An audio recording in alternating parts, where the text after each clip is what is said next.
Hello दोस्तों, आप लोगों का हार्दिक स्वागत है हमारे यूट्यूब चैनल केसरी क्लासेस में।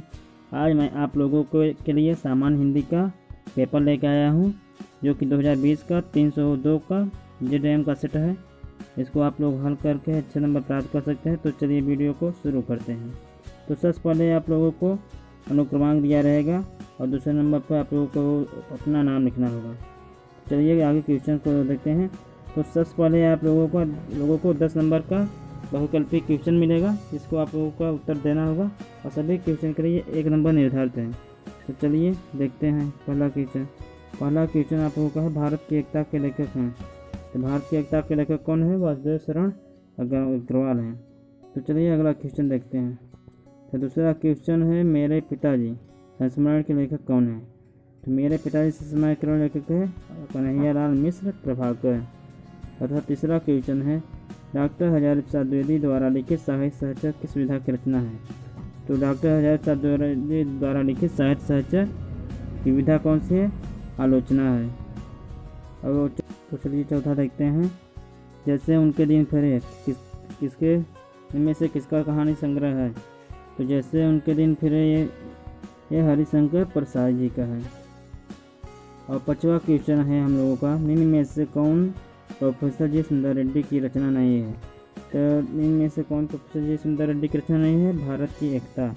जो भारत की एकता है वो प्रोफेसर जी सुंदर रेड्डी जी की रचना नहीं है, और यह है डॉक्टर वासुदेव शरण अग्रवाल जी की। तो अगला क्वेश्चन चलिए देखते हैं।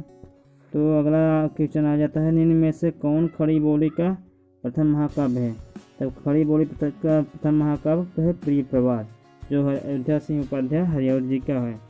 तो अगला चलिए क्वेश्चन देखते हैं, इनमें से कौन मैथिली शरण गुप्त की रचना है? तो मैथिली शरण गुप्त की रचना कौन सी है? अनघ है। अगला क्वेश्चन चलिए देख लेते हैं, कामायनी महाकाव्य में सरगुप्त की संख्या कितनी है? कामायनी महाकाव्य में सरगुप्त संख्या 15 है।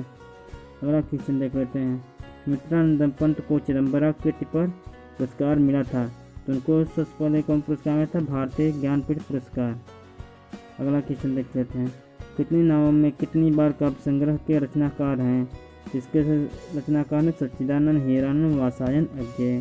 तो चलिए अगला देख लेते हैं। तो क्वेश्चन नंबर 3 में आप लोगों को एक गद्यांश दिया होगा और जिसमें 5 क्वेश्चन होंगे, और सभी एक क्वेश्चन का आप लोगों को 2 नंबर मिलेगा। इनमें से आप लोग इसको देख लीजिएगा। तो इसके पाठ का नाम है राष्ट्र का स्वरूप था। इसके लेखक हैं वासुदेव शरण अग्रवाल जी हैं। तो आप लोग इसका जो क्वेश्चन है आप लोग देख लीजिए, और इसका आंसर आप लोग देख लीजिएगा। मैं आप लोगों को दिखा दे रहा हूँ। उसके बाद अथवा में आप लोगों को दिया, जिससे वो अगर नहीं आ रहा है आप लोगों को, तो अथवा में एक लक्ष्य दिया रहता है, इसको भी आप लोग देखें। दिया है, इससे अधिवेश से पहले निंदा भी होती है। इसके पाठ का नाम है निंदा रस था। इसके लेखक है हरिशंकर प्रसाद जी। तो इसका भी आप लोग क्वेश्चन देख लीजिएगा। मैं आप लोगों को क्वेश्चन दिखा दे रहा हूँ, अब आप लोग इसका आंसर लिख लीजिएगा। तो ये आप लोगों का तीसरा क्वेश्चन कंप्लीट हो गया। तो चलिए आगे क्वेश्चन की ओर बढ़ते हैं। तो अगला क्वेश्चन हम लोगों का है, दिए गए गद्यांश पर आधारित प्रश्नों के उत्तर दीजिए। तो ये भी आप लोगों का एक पद्यांश दिया होगा, जिसमें 5 क्वेश्चन होंगे, और सब एक क्वेश्चन का आप लोगों को 2 नंबर मिलना होगा। तो टोटल आप लोगों को 10 नंबर निर्धारित हैं। तो आप लोग इसको देख लीजिए। इसके पाठ का शीर्षक का नाम है कैकेयी का अनुपात था। इसके लेखक हैं मैथिली शरण गुप्त। आप लोग इसके क्वेश्चन का आंसर देख लीजिएगा। चलिए आगे बढ़ते हैं।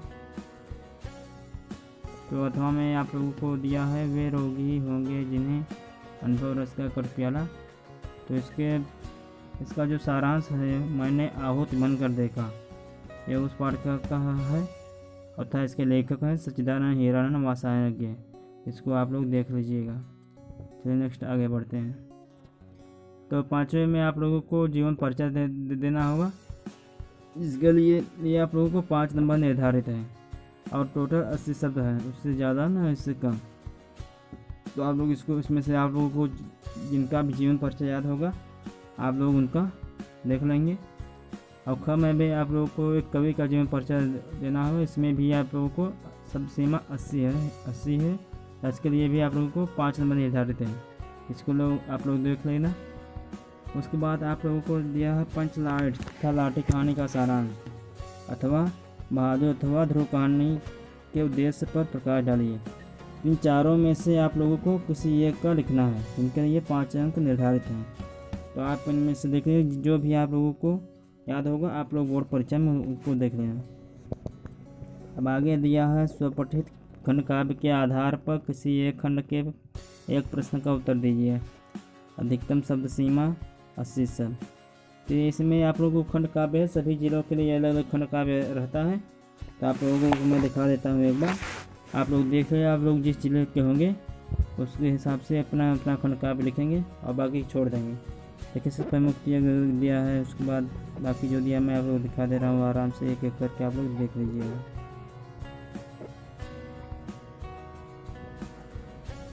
ये खंड काव्य पूरा हो गया। उसके बाद खंड ख में आप लोगों को संस्कृत गद्यांश से एक क्वेश्चन दिया रहता है, जो कि 7 नंबर का होता है, जिनमें से आप लोगों को 2 नंबर संदर्भ लिखने के लिए होता है और 5 नंबर व्याख्या करनी होती है।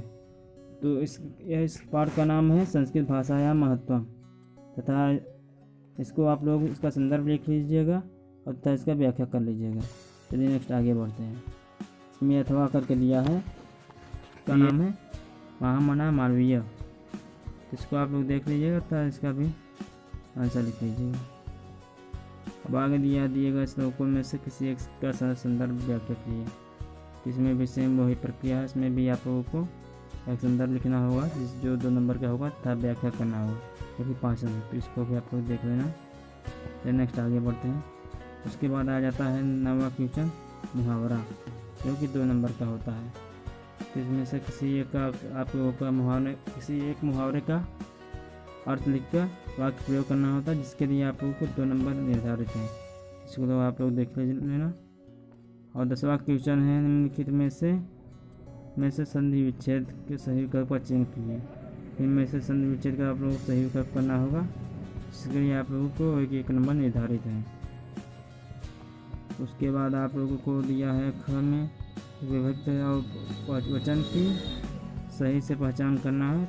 इसको भी आप लोग देख लेना, इसका कौन सा विभक्ति होगा, कौन सा क्या वचन होगा। चलिए आगे बढ़ते हैं।